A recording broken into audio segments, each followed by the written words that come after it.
Yes.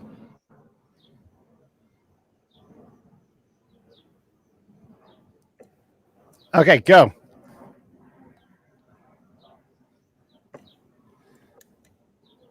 Hello, I'm Dave Eubank, and this is the Break It Down Show.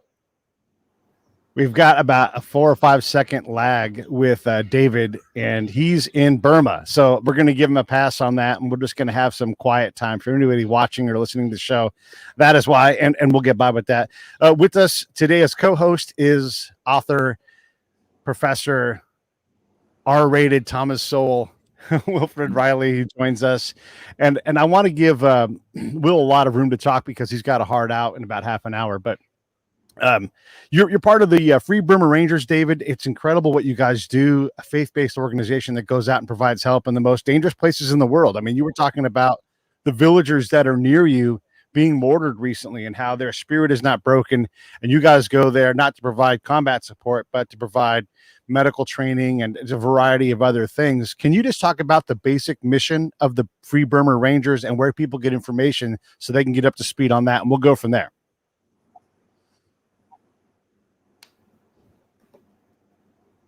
Thanks. First, thanks for having me. Amazing technology, and I thank God for that. I remember once I was actually skydiving with my wife. We'd been surfing in the morning, spoke at a church, and skydived the same day. And I said, God, look what you let us humans do. We get to make this stuff. I mean, it's not even that important. So that means God loves us. You know, kind of like proof that God loves you is He made wine, or we made it, but He lets us drink it. I think it's awesome. Anyway, what's our job? Free Burma Rangers' job is to share God's love. That's number one. We have people from all faiths and religions, no religion. They're all welcome for love. For me, Jesus has put that in my heart. And our job is to go love people, help people. Mostly that's medical help, other physical needs, just food and shelter, and get the news. And we do that in places we're invited and in conflict areas. So we've been in Burma over 25 years.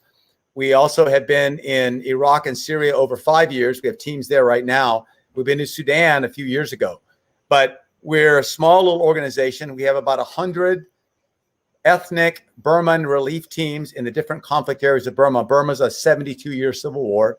And we're there, as you said, we're not there to fight the Burma Army, although it's not immoral to do that. It's just not our job. But we're there to help give medical treatment to people who are being wounded or sick and hiding, and get the news out. And then in Iraq and Syria, the same. We were invited because people knew our work in Burma and said, man, you guys don't have any safety rules. Come over to Iraq. So we started out with the Yazidi people when ISIS had them up on Sinjar Mountain in northwest Kurdistan, northern Iraq. And then we were invited to Syria, and then we were in the Battle of Mosul. And so wherever we go, we want to do it for love.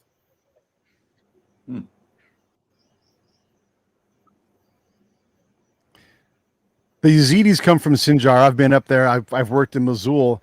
And I think it's important just to say this. The Yazidis are not traditional Christians, if they're Christians at all, right? These, to the Iraqis, we'll say it from their point of view, who aren't Yazidi, these are devil worshippers, right? But this has no bearing on the human atrocity, because what we're looking at is, and I think the Yazidi would say they aren't Christians, but they are religious, like they believe in God. They just believe that God is all, get this, God is all forgiving, and He forgives Satan, and they all make up, and you need Satan to balance things out. And that's sort of how they get the satanic thing. Anyhow, that has no bearing on you guys providing effort when there's human atrocity. I'm curious about what you experienced in Iraq, but also who the heck calls you? Like, do they put a beacon up in the sky with a scroll and then you guys come running?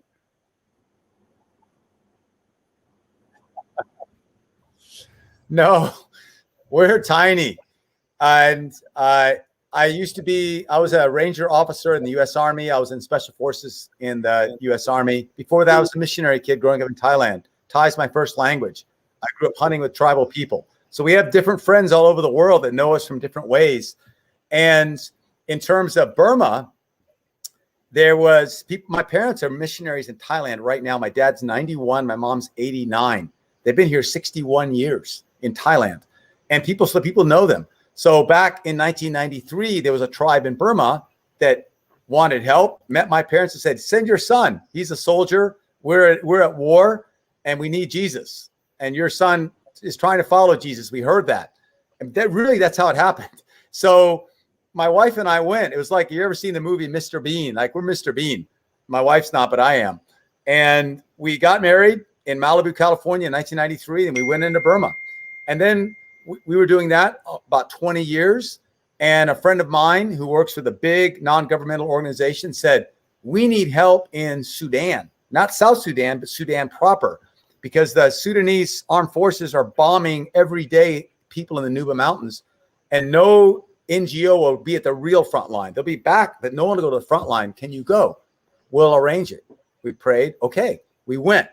And I remember when we got to the Nuba Mountains, my kids were with me. Everybody, we had bombed every single day. We're hiding in caves with the Nubans, and they're big dudes, man. They're big black guys that's where your defensive ends come from. They're powerful, great people. And I felt like a midget there. And my ethnic guys were even shorter, like, oh my gosh. But we became very close with the Nuban people. And I remember one of the Nuban leaders said, you brought your family. That means you don't want anything from us. And then later on, a friend of mine named Victor Marks, he has a ministry for kids in prison and many other things in America. He was the U.S. champion karate. He's the world's fastest disarmer still. You can look him up on YouTube, Victor Marks. And he knew us and he visited us in Burma. And he said, I checked my satellite. I have a little backpack satellite system I carry in the jungle. And this was in 2015 in northern Burma on a relief mission. Burma Army all around us. We're responding to attacks. And every day I check my email. I get this email and it says, Dave, please come to Iraq and help the Yazidi people and the Kurds. Because we know you don't have any rules. We have rules, but not safety rules. I don't want to die. But our rule is, Jesus, what do you want us to do? And his words, greater love hath no man than this. He laid down his life for his friends. If it's for love, it's not crazy. If it's for pride or anger, yeah, it can be crazy, but not love. And so he said, come. So that was that was an email. And I prayed about that. And we said, okay, we'll come, Victor. I'm saying our email, but the Burma Army's all around me. I can't get through them. But the next morning they moved trying to chase us, and they inadvertently opened up a way we could walk out many days. We got out. That's how we got to Iraq. Once we were in Iraq, I got a contact from someone in Syria that said, hey, we heard you're an organization that will go to the real front lines where people are getting shot. Can you come help us? So that's how it's been, just relationship on relationship.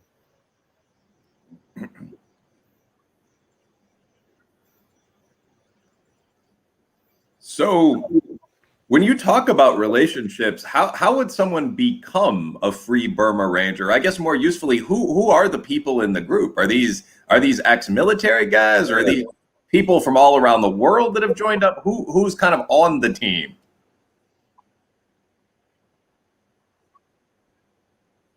Well, the ethnic people comprise most of the Free Burma Rangers. We have 100 teams. They're small. There are 5 people on each team, men and women, mostly men, but women are welcome. The physical standard is don't give up. Don't give up. You got to walk almost everywhere. So they're pretty tough, though. It's kind of like recruiting from a pool of Davy Crockett, Daniel Boones. These are tribal people who grew up in the mountains. They are tough. They can move all day, no canteen of water, drink in the stream, walk barefoot. And anyway, so most of the Free Burma Rangers in Burma are from the different tribes of Burma, men and women. And in the Middle East, it was people who joined us and said, hey, we want to be part of you. In the Middle East, it's civilians, ex-Iraqi soldiers. One of my team leaders was shot 6 times next to me. He survived it, and he joined us afterwards. He was a Muslim. He became a follower of Jesus. You don't have to be a follower of Jesus. One of my other team leaders is still Muslim. He's a Kurd, wonderful guy. One guy who saved my life twice in the Battle of Mosul is an atheist American Marine. And so you can have any religion or no religion. I guess probably not any religion. There's some pretty evil ones. But the real thing is come for love. You can believe whatever you want. Come for love. Do this for love. I myself and my family and most of our leaders are Christian, but we welcome all kinds of people. In terms of foreign volunteers, we have a whole mix. We've got 5 or 6 ex-military. We have an ex-SEAL, ex-Special Forces, ex-Marine, a couple ex-Army guys, but most of them are not military. Most are young men and women, and some older like me. I'm 60.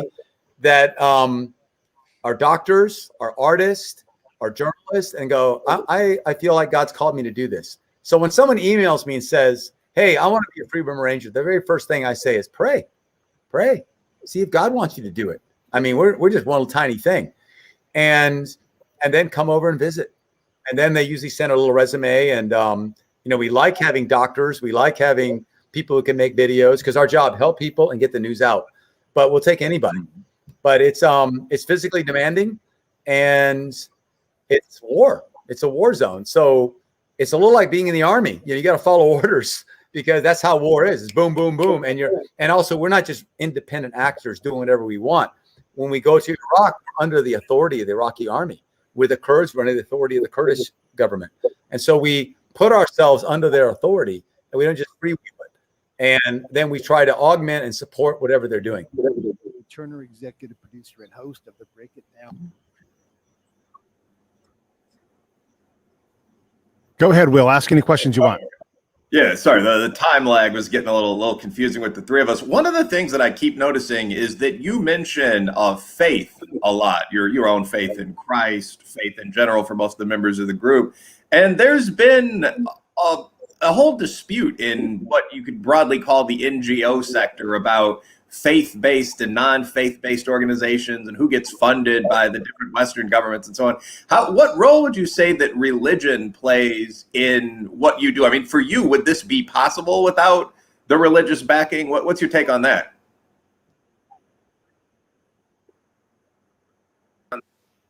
Well, for me personally, there's a lot of better people than me that can do it. Maybe without God, I can't. I am too proud, too selfish, too easily angered, too easily have my feelings hurt, too easily think bad thoughts, want things that aren't mine. I have so many weaknesses. But when I take those and I say, Jesus, forgive me, help me be better, he does it. I feel supernatural forgiveness. And I remember once in the Battle of Mosul, I mean, we fought, we're not there to fight. We're there to help. But with ISIS, you don't have a choice. You do. You can just die. I was shot in the arm. I was wounded 4 times in Mosul. I had ISIS 2 yards from me. That's 2 yards.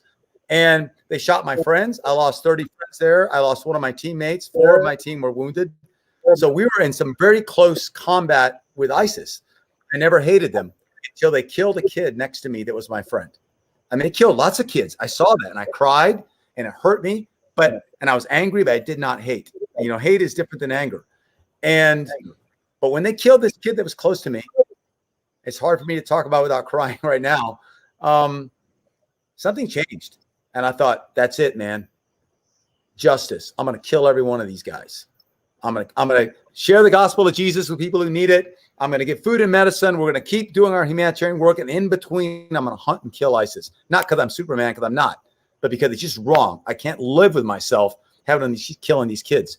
And I remembered, I said, God, isn't that justice? Because it sounds like justice to me. And I prayed and I opened the Bible at random 3 times, just put my finger like this. And I came up with the same verse idea 3 times. Vengeance is mine, says the Lord, I will repay. Oh, what I called justice was revenge. And what's the difference? Love. So when someone's hurt you, of course you should get justice. But if you don't care about that person at all, then you really would just want to hurt and break them. But if you love them, you're still going to be hurt and angry, but you want whatever's corrective that's best for them. Because that's love. And that's how you get justice. And I said, Jesus, forgive me. I didn't know what I was doing. I was after revenge, really. I give it up. Forgive me. And it was like a supernatural operation. It was like 2,000 pounds were cut off my shoulders. Now, that's me. I know that was real. I thought, when's the last time I know Jesus is real? Then. Because that would have been crippling. I wouldn't even known it was crippling, but it would have been crippling. And so for me, I cannot do this without Jesus' help. At the same time, we welcome people from, like, as I said, we have atheists, agnostics, Buddhists, Muslims, spirit worshipers, and all kinds. Yazidis are on our team. And just do this for love. If you can't do it for love, then no matter what you call yourself, it's not going to work.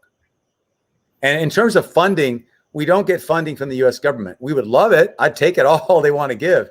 But the funding we get is mostly from individuals and churches around the world, mostly in America, but also other countries.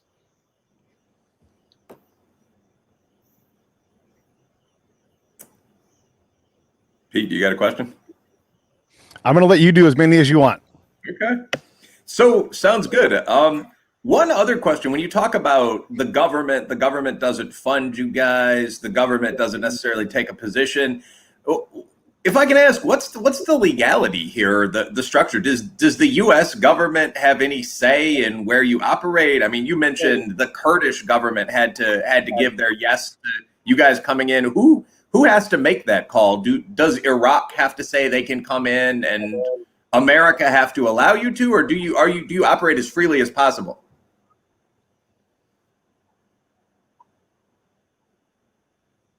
Well, thank God America's a free country. And you can go overseas and do whatever you want unless you're committing crimes. And then you actually are responsible to the country that you're committing crimes in. And actually not generally to America, although there are some exceptions. And by American law, for example, you could go to war. You can't go to war with an ally of America. And that's against the law. But if you wanted to volunteer and go fight ISIS in Syria as an American, you could do that right now. It's not against the law. You don't need America's permission. And our job is not to go fight anyone. Our job is to go give humanitarian assistance. And we, like anyone else who wants to do that, you don't need to ask America's permission to do that. You just go do it. But you're going to end up in another country.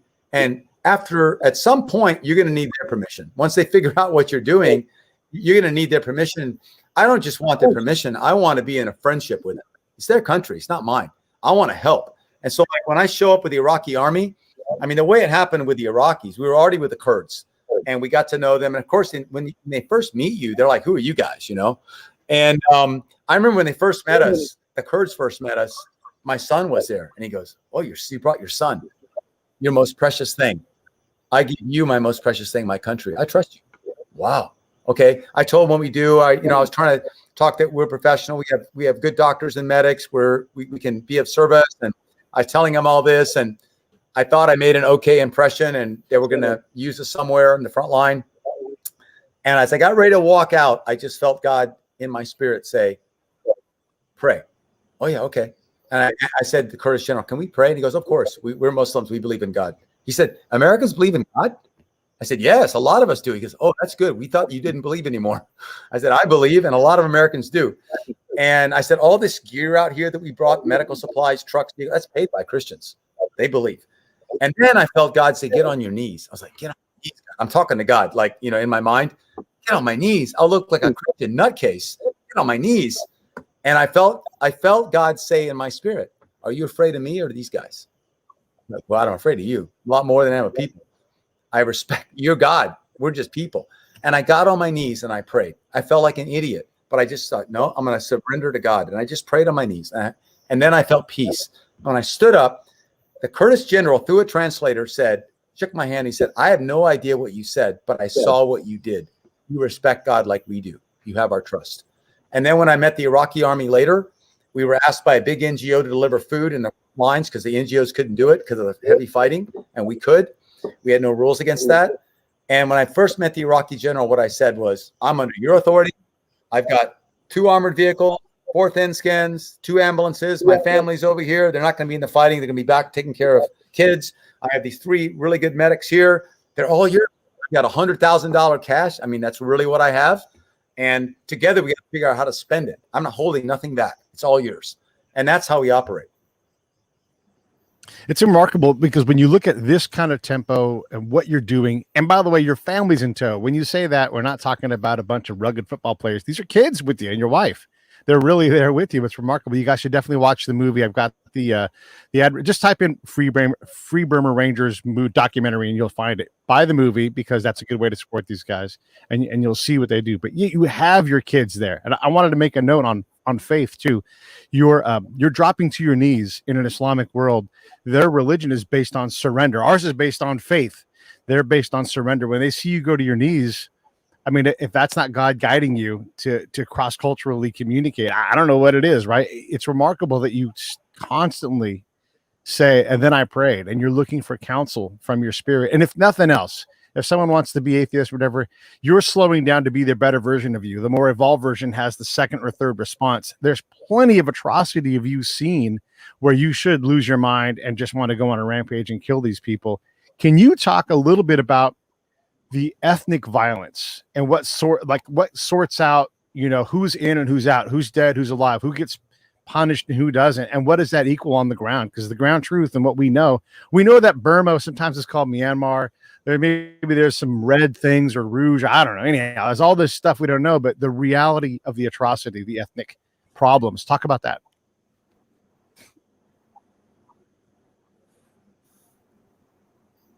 Okay. Well, I appreciate what you just said. I had not thought about that cross-cultural part. That's a great insight. And because I've never been in the Muslim world before the whole Battle of Mosul. I knew nothing. In fact, the first time I went to Iraq and Kurdistan, I said, God, what would I do here? I speak some Asian languages. I grew up there. We're in the jungle. We're actually not very good. We're like the fifth string of the jungle. There's no other strings. Now I'm in the desert. That's not the jungle. I'm in a modern world because they are modern.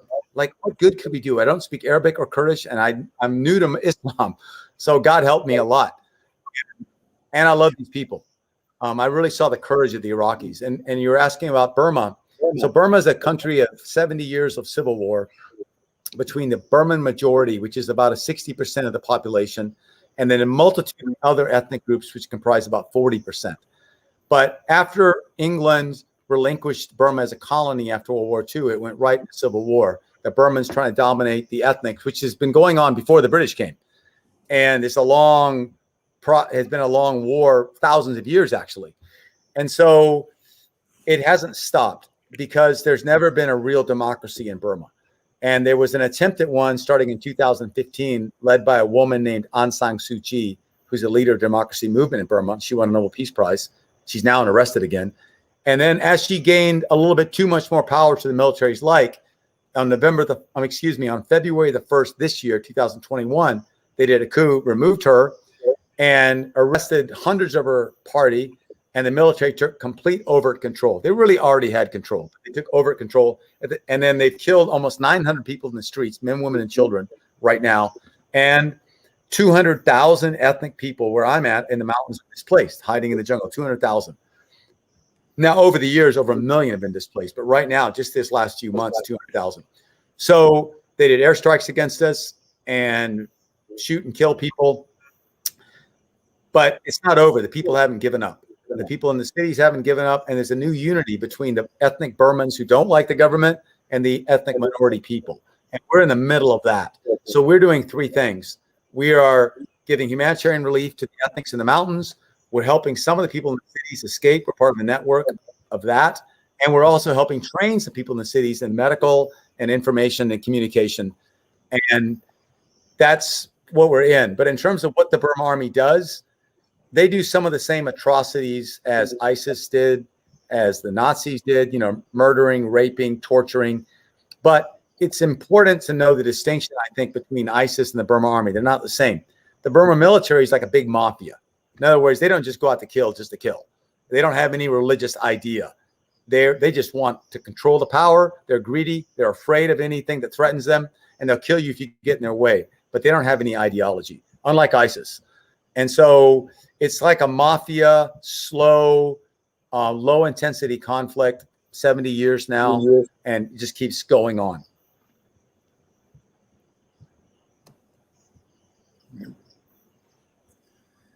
Yeah, the conflict in Burma and then that entire region of Southeast Asia to some extent has been going on for quite a while. One question that I have as a political scientist is, we see a great deal of kind of stoking of ethnic tensions in the United States right now. What lesson does the rest of the world have for us about the potential dangers of doing this from your perspective in this kind of conflict zone?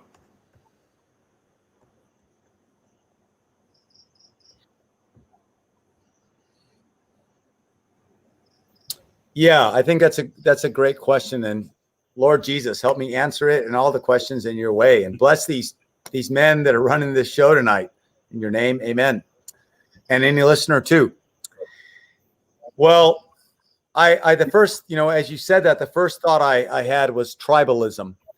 And there's some good things about being in a tribe. You're born into one. You don't earn it. It's a gift. You're part of it. You're accepted.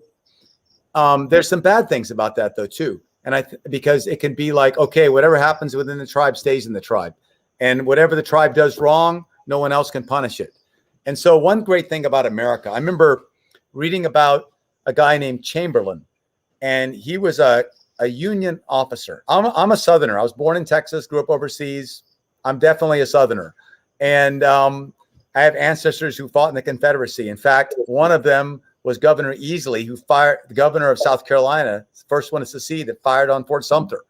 We were on the wrong side, but that was my heritage. But it wasn't all just about slavery. It was also about the idea of states' rights and individual freedoms, which obviously are not going to work because they wouldn't give blacks individual freedom. So we were wrong. Anyway, that was my background. And I remember reading about a Union general named Chamberlain. And he was a very devout Christian, and he joined the war. In fact, he got the Medal of Honor at the Battle of Gettysburg on Little Round Top because his main unit held the line when everybody was crumbling. When they asked him, why did you fight in the war? You got to fight your own brothers, man. You're fighting Americans. He said, I fought for this reason. In Europe, it matters what your last name is. In America, it doesn't matter what your last name is. It doesn't matter who your father was. And that's the exact opposite of tribalism. America is a country. On one side, my heritage goes back to the Pilgrims. And on the other side, it goes back to recently, just a few, less than 100 years ago, to the Czechs who fled oppression and came to America.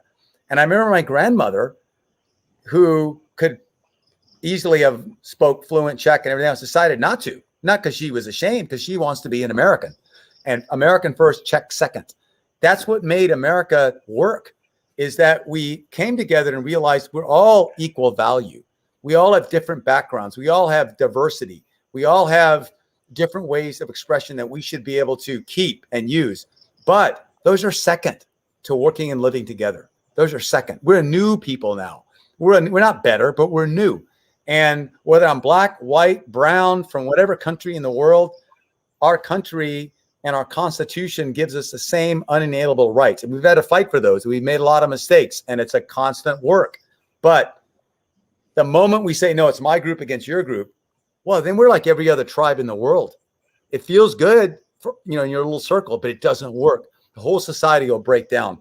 And so I think we have to look at each other just like a family looks at each other. When you look around at your mom and dad and brothers and sisters, you can't say, oh, you can say, but it's unrealistic. You shouldn't be part of my sister. You shouldn't be my sister. You shouldn't be a brother. You shouldn't be my dad. No, you don't have a choice in that. No one voted to be that. You're born into it. And we Americans, born into it or immigrated, we have to look at every American, whether they're Democratic, Republican, something in the middle, no matter even what their morality is, and have to say, I love you and respect you. You don't have to agree at all. In fact, sometimes you'll have to disagree, but you have to love and respect, just like a family, because we are a family. And so a family that can love and respect each other will have disagreements. There's always going to be a struggle for moral righteousness. And it's hard for any of us, because all of us are fallen, to know what that is. But it is a struggle we have to take, not as enemies, as a family. When we look at ethnic conflict, one of the things that we have to understand that we lose sight of here in America is, first off, you're in Iraq. You mentioned the Kurds, the Syrians, the Yazidis, and the Iraqis, all dramatically different ethnicities. In some cases where even we could see and be like, that's a different person than that person. We tend to think of everything as black people and the white people. You go to Burma, and there's got to be dozens of ethnicities. Have you help us understand that, and what ethnicity is, where it's invisible to me? If I looked at someone I wouldn't even know someone who was Burmese versus Laotian, even, right? But you go into those hills around Burma, and there's all kinds, this ocean of different kinds of people. Talk a little bit about that, and then have you been able to sort out? Because I know, when I was in Iraq, we'd come into a meeting, and they'd say that person's this tribe, that person's this religion, and they could see it by the way they buttoned their collar, by the way they walked. There was a certain gait that one guy said. Those guys are all traitors. Traitors like not like, nefarious traders, but like I trade in goods, that kind of trader. They could see it the moment they looked at them. Talk a little bit about ethnicity. And again, if you can't compare it back to the United States, where we look at white, black, and that's it. Where Asia is this massive country where you could be in Oman or Timor-Leste or anywhere in between and see 5,000 different ethnicities.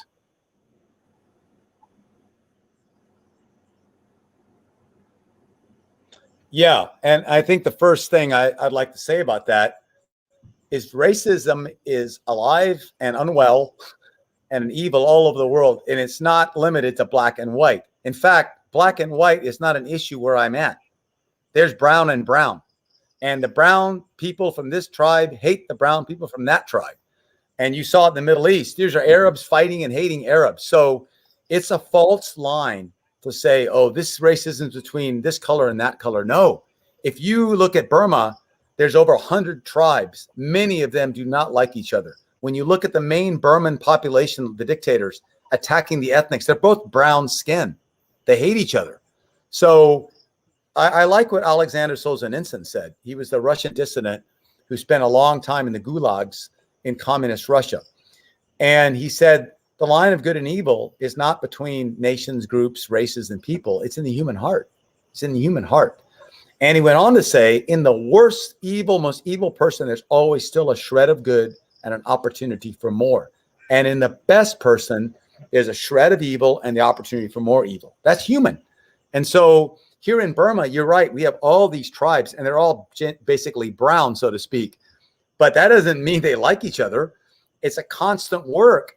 And then if you look within a tribe, there's factions within a tribe that may not like each other. So this is a human problem in our own hearts. Each heart has this problem that we have to, for me, Jesus is the only one that can fix that in me. I'm too blind to some things. Some things I obviously am not racist about at all because I grew up with these people, but maybe a new people, I will be like, oh, who are these guys? That's my own weakness. But when I say, Jesus, help me see everyone as your children, he helps me. So here in Burma, we see that very clearly, that the line of good and evil is in the human heart, because it's not about color here.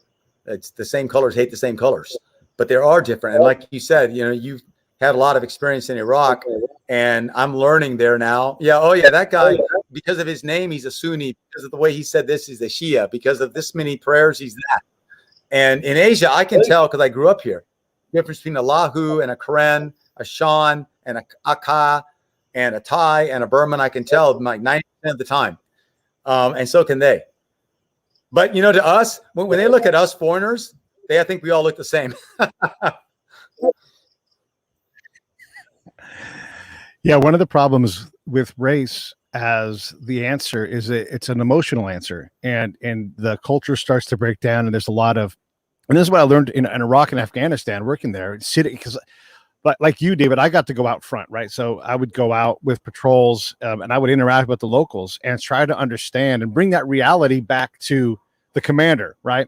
And I would, try to understand like who they are, why they make the decisions they do, and not to judge what they were, because again, there before the grace of God, wow, would I make a different decision in these conflict zones? I highly doubt it. It would be arrogant for me to think that I would live differently. And so when you can sit in that space, you can understand that in this society, men and young boys have sex. I don't dig it, but it is the reality of where we are. And we can't change that because it is not our job to change that. If we're going to change anything, how do we create stability? And one of the things that I've always struggled with, because we're so desperate as Americans to provide the help and we have all the answers, but as well as I do, I know this is already true.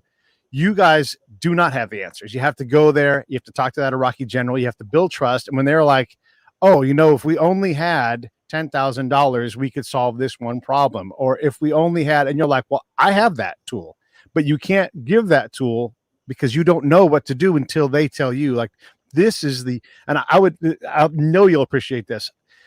I would say to the person I was talking to, what is the simplest thing that we could just solve right now that is out of your capacity? And it was simple stuff. Like if your commander could move that cement wall right there 3 feet, my kids could go to school right across the street from that. I will not let them walk to the end of the wall, which is a mile down there, because I can't see what they're doing. And so we could get kids in school by snapping our fingers and making concrete move. Now they couldn't move it. It was too big, but battalion commander, get that forklift out here. I want it out here now. Why aren't you done yet? And then bam, it solves that problem. And you create that one little spark of community. All right, I'm going to shut up and let you talk now.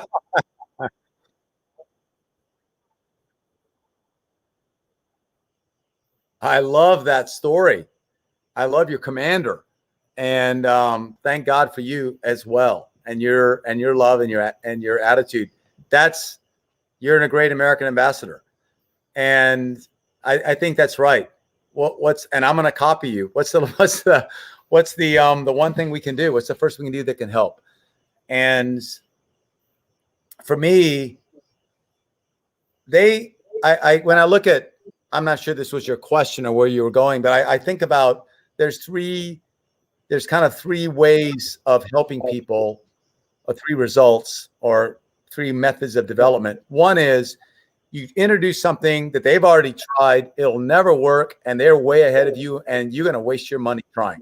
And that's like number one. Happens a lot. We think we're going to need this, we're going to do this. It will never work. They've already tried it. It will never happen. The second one is it works, but they don't care that much about it. And so the only way it's going to be sustained is if you do it. Now, if it's important enough to you, you'll do it, but they're not going to do it. And then the last one is the one we're all looking for is what's that one thing we can do to get you could carry on after we're gone. And those are rare because they're not stupid. They've been there their whole lives. They've figured most things out, just like we have. But when you find something that they latch onto and improve, then they're not dependent on you anymore. And so in our role, whenever we go somewhere, we will make mistakes trying to help something that just can't be helped or is wrong to help. And then some things we'll be stuck with, realizing, we got to keep doing this. And other things they'll say, oh, that's what that is. Okay, I got it. We can even do it better. And that's the best one. So that's what we try to do as well. When watching the movie, and everybody should watch that movie, it's so powerful. And thank you guys for the work that you do. No one can thank you guys enough, because one of the impressions that you get, and again, from my experience in conflict zones, if not you, who's going to go do this, right? I mean, I'm sure if I was to ask you the question, and you can fill this in later on if you want to, but how big could we make your organization before you ran out of stuff to go do? And I mean the grittiest, hardest, frontlinest, like you guys put your hands on people that have been shot, they've been mortared, and you're helping to ease their wounds in the most rudimentary way. This is not like a hospital. You guys are laying people on a banana leaf and then working on them to get a bullet out of their body, whatever it is. So I'm sure we can make you guys double the size or triple the size, and you still wouldn't be able to get to all the conflict that's needed out there. But the other thing is when you see the atrocities, I don't want to make this a gruesome show, but talk a little bit about the level of hate and misery that's put on people, because I don't think that we can capture that. We go to Starbucks, and if our order isn't done in time, we need an app to order coffee, for crying out loud. Talk a little bit about that. And then if you can remember this part, I'll remind you. If not, and then let's slide into the IDP problem, the internally displaced people, for the audience. And what does it mean to be IDP, where you leave your house, you leave your village running, and maybe you have time to stick a bunch of stuff in a backpack or whatever, but you're on foot and your entire life is now gone, and you may never go back to your house. This isn't something like, oh, they'll be back home in a few years. No, that may never happen and probably won't. So talk a little bit about those things, if you would, please, David.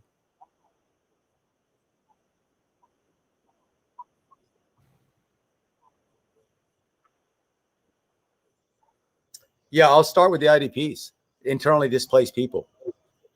So that over 1 million people have been displaced inside Burma since 1997, 200,000 right now. And it means different things to different people. But what it means for everybody is they've got to go now. If they stay in their house, they can get arrested or shot. And I remember, talking to two kids that fled, and I said, what happened? And they said, the Burma Army came at our village shooting. Everybody ran away, but my parents didn't make it out of the house in time. We jumped behind the trees on the side of the house, and the Burma Army caught my parents. And these are kids. These are 7 and 10-year-olds. And we're watching, they said, and they put my mom and dad's head in the rice pounder. A rice pounder is not as big as a 55-gallon drum, but like imagine a big bucket made of a carved out, hollowed out piece of wood about the size of 2 big buckets. And then they pour the unhusked rice in, and then there's a huge teak lever with a big hammer on the end of it, and you stand on the back and as a lever, and it goes bang, bang, and it drops about 150, 200 pounds of wood, like a hammer on that rice and breaks the husk off. They put the mom and dad's head in there and then stepped and pounded as they mashed the heads in.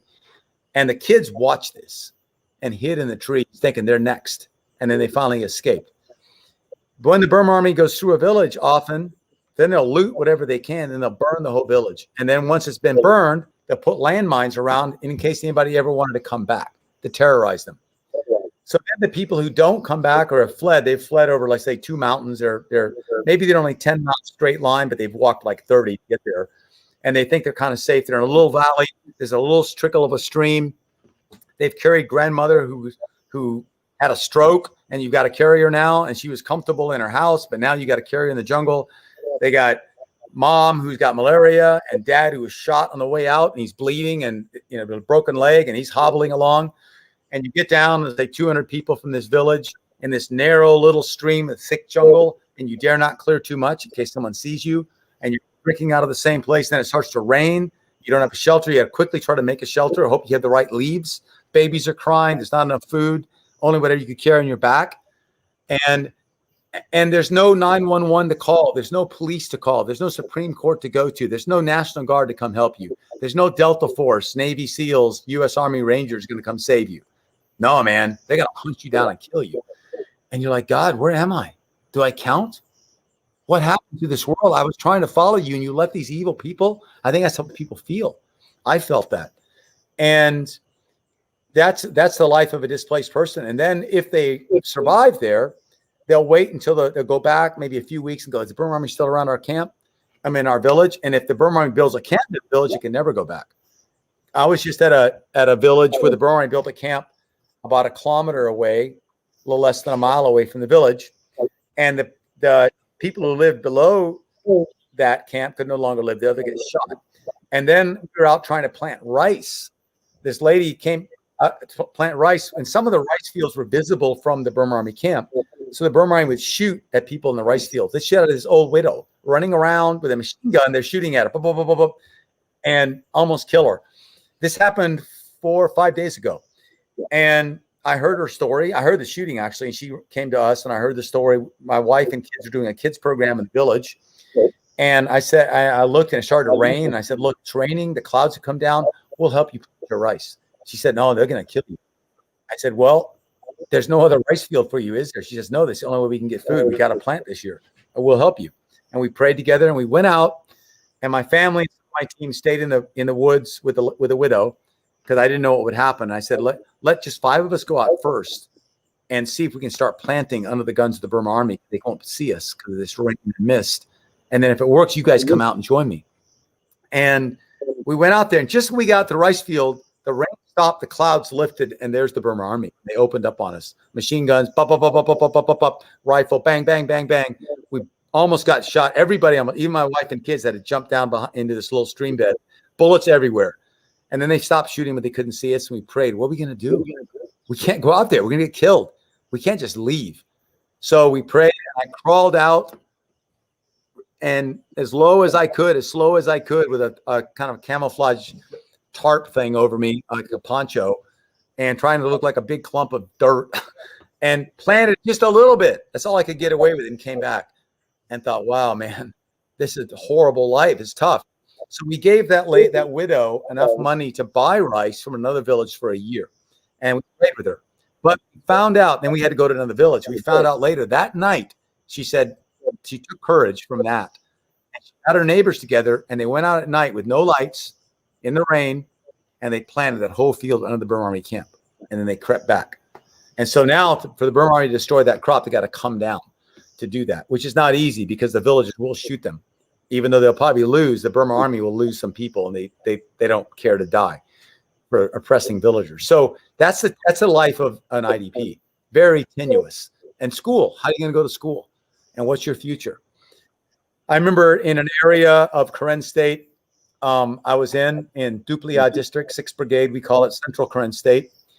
Before the 1997 offensive the Burma Army did, there were huge teak houses, huge schools, no paved roads, all dirt, but pretty nice places.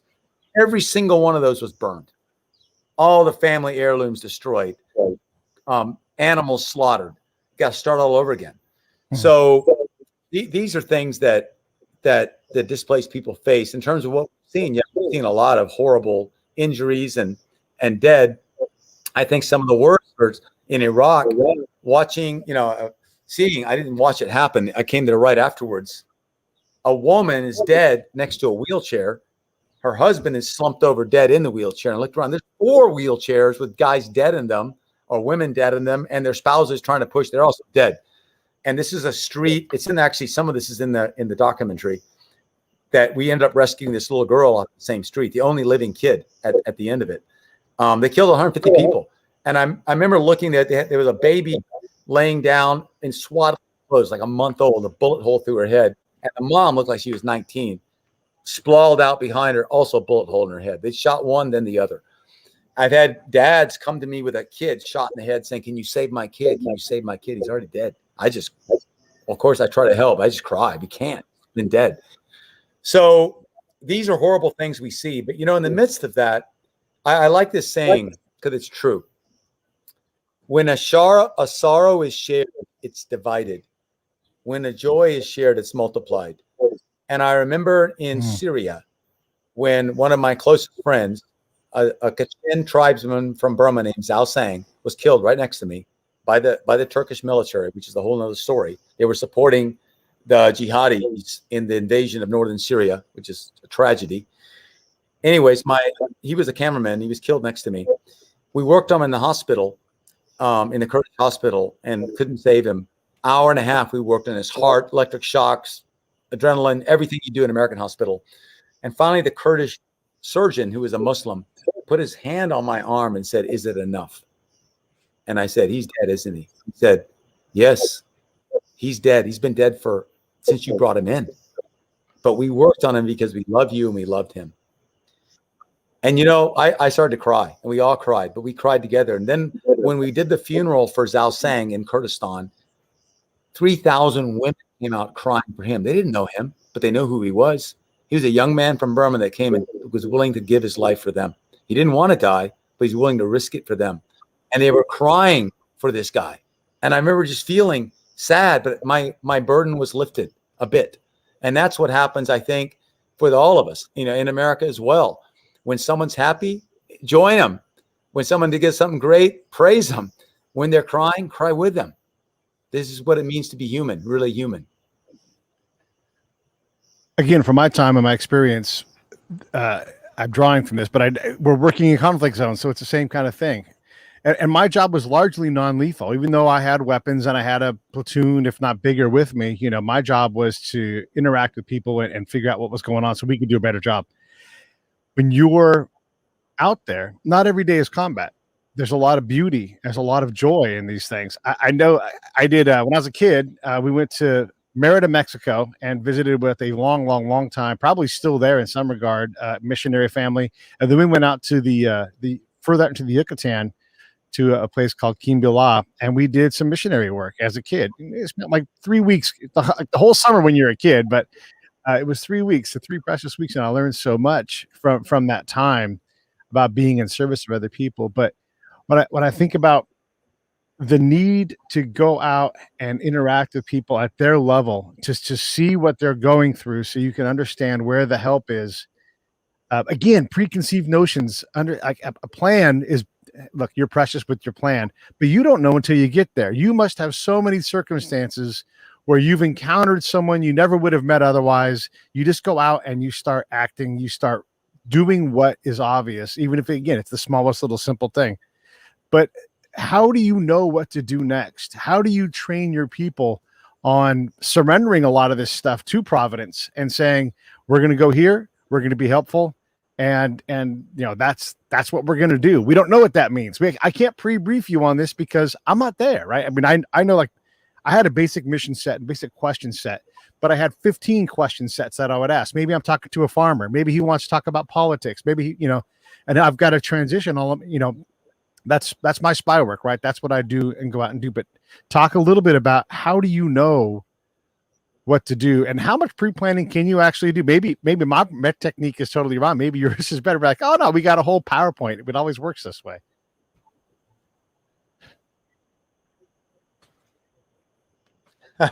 Well, first, thanks for your service. Oh, what an awesome soldier you were and still are. And I wish there was many more people like you. And I'm sure they miss you in Iraq. And you probably saved many lives just because they like you. And I think that's really the key. Sometimes we're tired or busy or proud or angry or whatever. And we don't want to like somebody. You want to use them.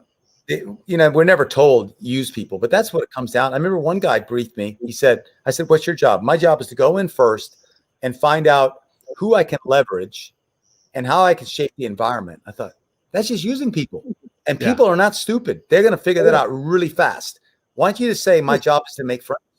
Because, if the guy will be your friend and shoots it, you can shoot him. You can always kill him. That's not a problem. Right. You always got that in your back. You can kill somebody.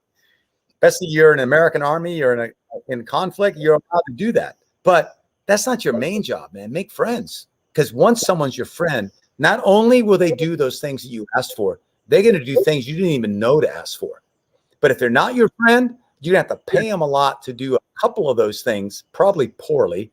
And they'll never tell you that right around this corner is something even better. They'll never tell you because they don't like you because you don't like them. And so I think it's incumbent on the visitor to say, okay, I care about you. And I just have to ask for love. I don't have it always in me at all. God, help me love it. Help me look at this person like a real and care about where they're at. That helps me a lot.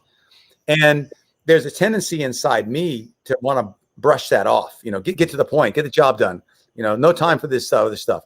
But I found it's much more efficient in time to make friends first. You'll get so much more done.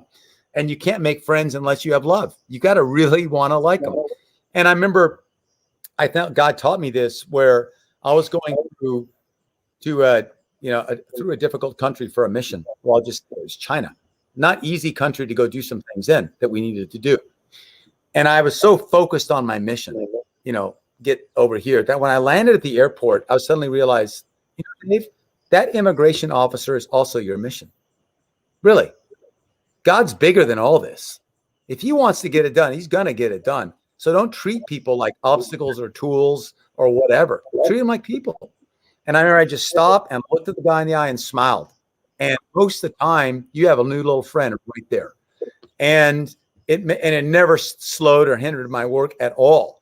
So I think that's really the key is try to make friends. And, some people just won't be your friend. I've had that as well. I've had people shoot at me, the whole thing. But I remember one story. I can't remember if it's in the documentary or not.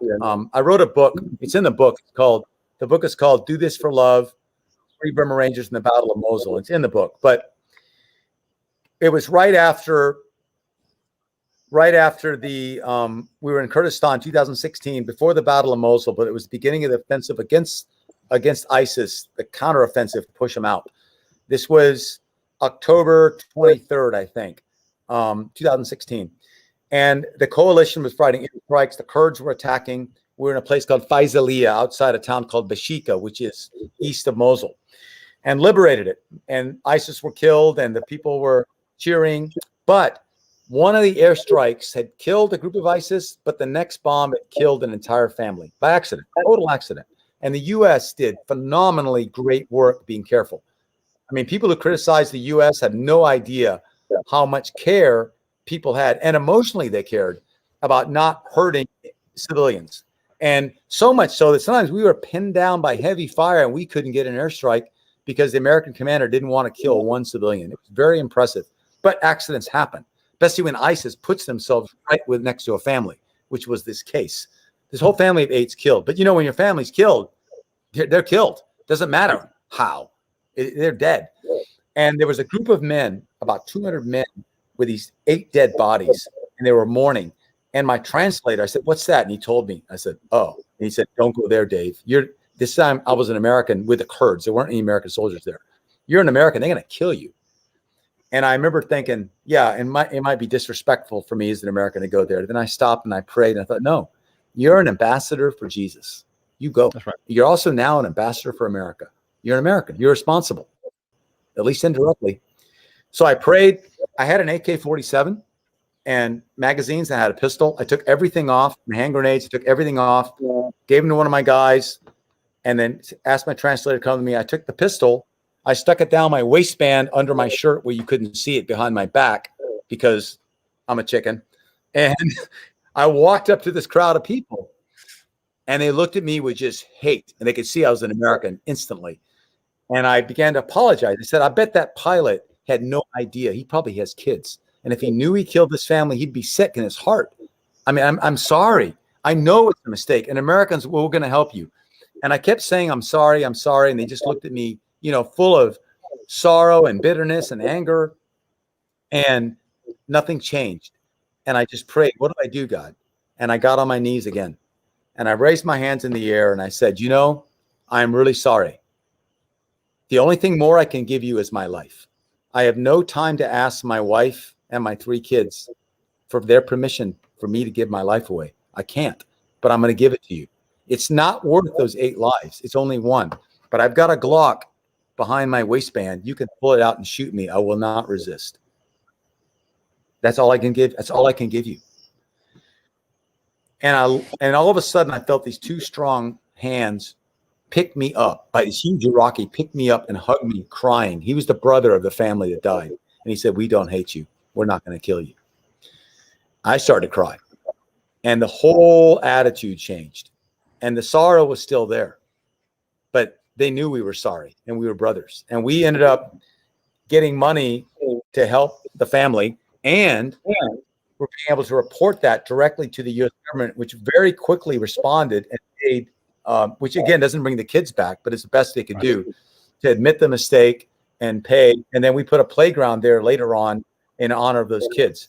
That didn't bring the family back, but this is real life. This is the best we could do. And when you've got conflict zones, things like this will happen. There will be collateral damage. You can be desperate to try to stop it. But to our credit and our partners' credits, Great Britain, Canada, Australia, all the countries on our side of things, we're the only ones that are going to send you some money and try to do some kind of compensation. I promise, if ISIS kills your family on accident, they don't give a damn. They just don't care. And that's the same thing true anywhere where there's conflict. So these things, it is a byproduct of it. Another thing I wanted to say, and you said this earlier, was you talked about you worked with an Iraqi colonel. And one of the things I learned was the 2 most powerful words with your partner, wherever you're at, is like, especially in Iraq, is "Naam Saidi."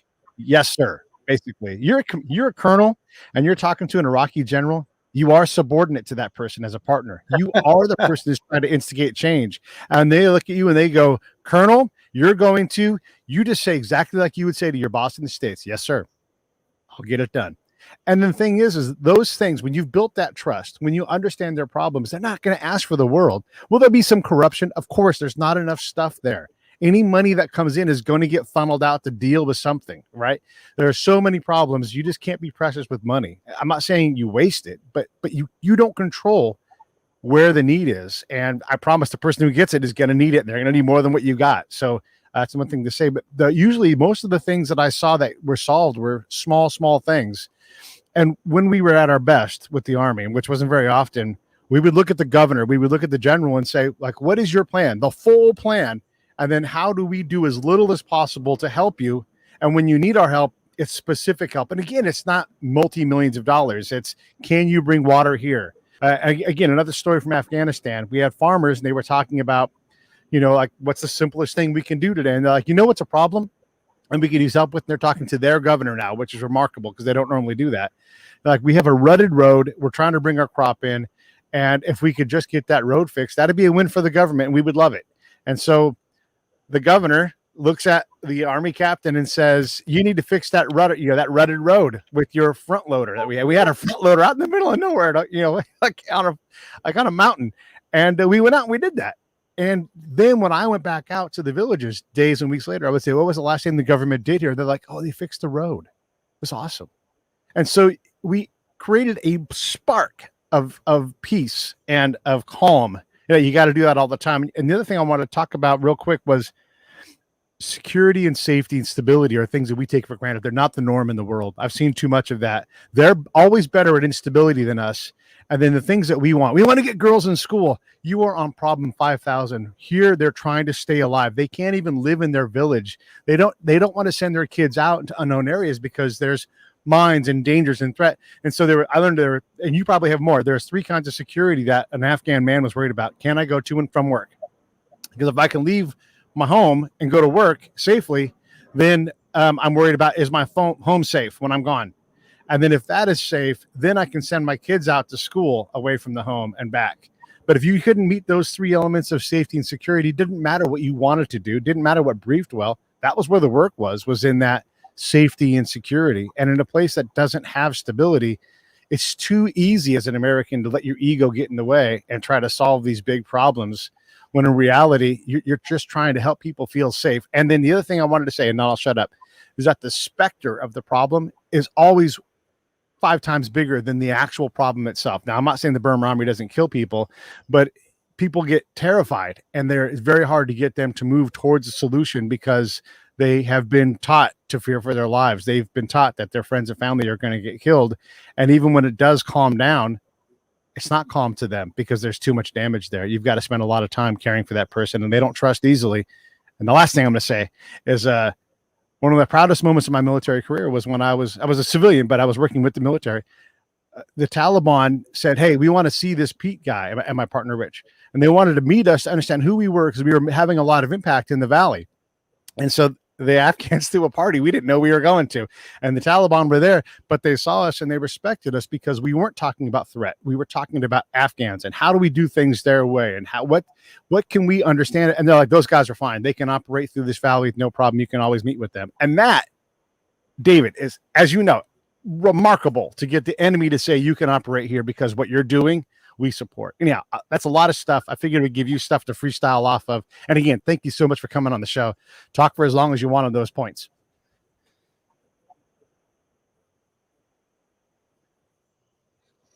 Well, first, I'd like to say you're a wise man. I love what you said about that's problem number 5,000. And you're like, oh, yeah. And those 3 things. Can I go to work or go out to my fields? Is my house safe behind me? And is my kids and wife safe to go to school or shopping or whatever? And right, if we can't solve those, everything else is actually at that point a joke, and we lose all credibility. And we're not relevant to their situation. So, and that's the same on the Texas frontier in the 1800s. You can bring in all the social programs you want, but if the homestead's going to get massacred, that doesn't really matter. So I think I was thinking of what you said. Even the Taliban allowed you to stay there. Someone could say, oh, what are you doing with the Taliban for? Well, man, this is not a sports game between the Dallas Cowboys and the Pittsburgh Steelers. This is humans trying to figure out how to live together. And your enemy can become your friend, or at least not your complete enemy sometimes. I remember what Abraham Lincoln said when he invited someone over, and his chief of staff said, that's your political enemy. He said, well, how much better it would be if he was my friend. And the only way to start is to have him for dinner. So, and some people won't do that. You've got to fight them. That's true. You sometimes have to stop the human heart with a bullet, but you'll never change the human heart with a bullet. That's only love. And so what you all did in that valley, they could see was love. They could see that, and they know what love is. And thank God that Taliban commander had some in him. Some won't have any love left, but he did. So I think also something you said, and we face it here just the other day, trying to help this lady plant rice. We didn't have mortars to suppress the Burma Army so she could plant rice. We didn't have weapons enough and troops enough to take out that camp and remove that problem from her. Both of those are frustrating. It's like, man, what can you do then? Well, we can do this. We had money to buy her rice from somewhere else so she can survive. And we could go out with her and try to help plant. That's all we could do. And I think in life, sometimes we're looking for that big home run. We're going to do this big thing. Most of life is not like that. When it happens, awesome. Most of life is to be faithful about the small things in front of you. And, I was thinking about that, even about money, where we don't fundraise. We ask God for money. We don't ask people for money. If people say, do you need money? We say, yes, we'll always take it. But I remember thinking, the problem for the Free Burma Rangers and for me personally isn't, do I have enough money? It's, do I have the wisdom to spend what I have? God, give me the wisdom to spend what I have. The problem with the American military is we don't have enough money or guns or tanks. It's how do you wisely employ those assets? Because you can have all the ones in the world. If you don't employ them right, they don't get a lot done. And so that's our situation. So to me, it comes down to praying, God, how do you want me to use what I have? I want more so I can help more, but give me first wisdom to use what I have in the best way. And, Afghanistan now is being turned over to the Taliban, which is tragic. But the things you did opened some doors where maybe, just maybe, there'll be some ways to talk to some people. I don't know. I've been to Afghanistan only twice, visiting friends, the Taubmans. And if you remember, there was a German mission. He was German. It's called Shelter Now. They had 2 American volunteers, and they were captured by the Taliban for showing the Jesus film before 9/11, and they were going to be executed. And they said one of the worst days was September the 10th, because Massoud was killed in the Panjshir Valley. The head of the Northern Alliance was killed by Al-Qaeda. And then 9/11 happened the next day. And these missionaries, German and American, together thinking, this is the end of my world. And but then the coalition got into action. The U.S. got into action. And my friend George said he was in Kabul, in the prison in Kabul in October. So a little bit later, when the airstrikes were coming, and he was, you've seen TV Mountain there in the middle of Kabul, that mountain with all the antennas on it. And we called it TV Mountain anyways. And he said, I was looking at the toilet, which had the only window, and the mullah was announcing from the top of the mountain about the American attacks. He said, this will be the mother of all. And he never finished the sentence because the JDM came right then and took out that radio station on top of that mountain. And then they were rescued by U.S. Special Forces after that. And then they were the first missionaries and NGOs back. George Taubman was the first guy back, and with Shelter Now right away. And when I went to visit him, which was after the fighting, I wasn't involved in any of that. We were in Burma. I was invited.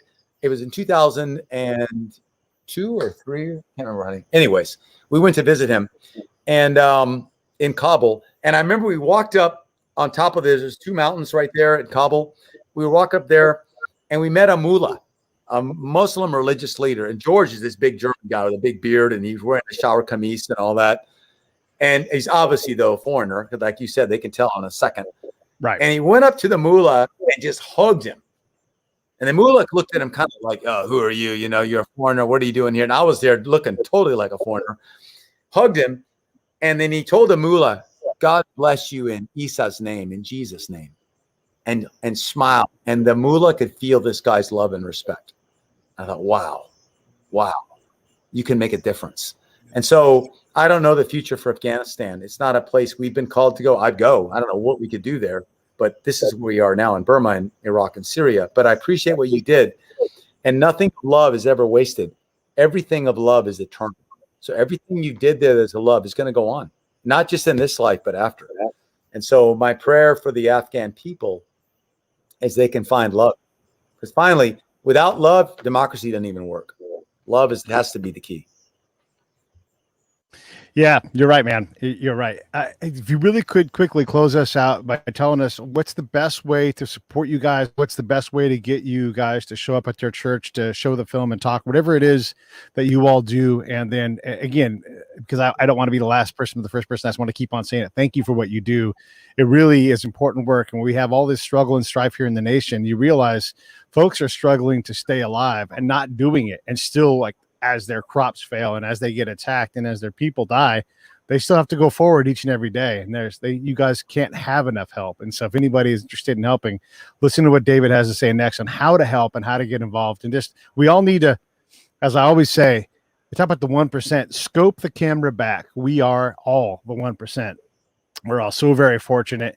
And if this isn't your fight, then fair enough. But understand that the great work that David and the Free Burma Rangers and your family, you're raising some incredible people in your family there, David. And so again, thank you for what you do and to take on this work that someone has to do. And I'm so glad that's you that's doing it, because you've got it down.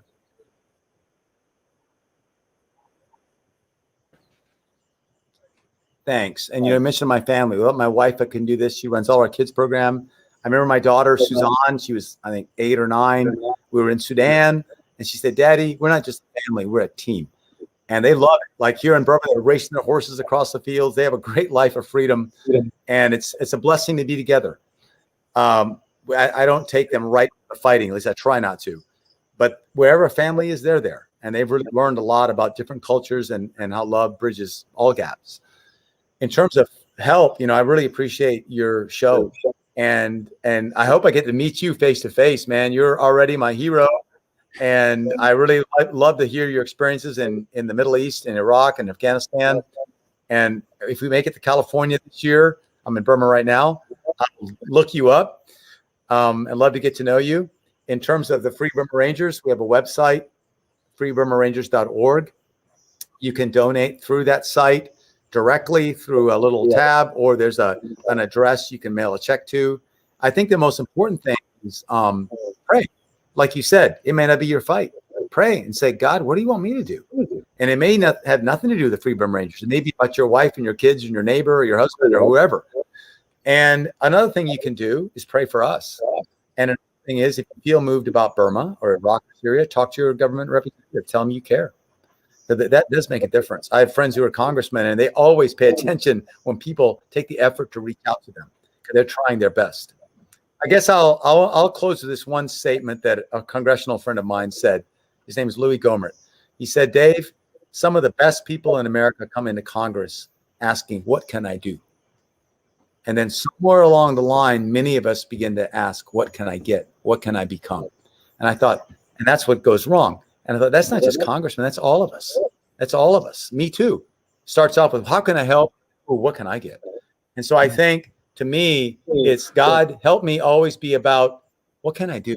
That's more fun anyway. And you're going to take care of the things I need. So thank you so much, everyone who listened. And thank you, your team there, Pete. And hope I get to see you all. And God bless you in Jesus' name. I stand by for 1 sec. Hey, thanks for watching the show. I really appreciate it. Right here, you can subscribe. Please do that. It makes the show grow. Hit that notification bell so you know which incredible guest is coming up next. Down below is the PayPal link. You can put a small subscription in. That is an enormous help. All that money goes right back into the show. And then right up over here are the next episodes you should listen to, curated by yours truly. Thank you so much for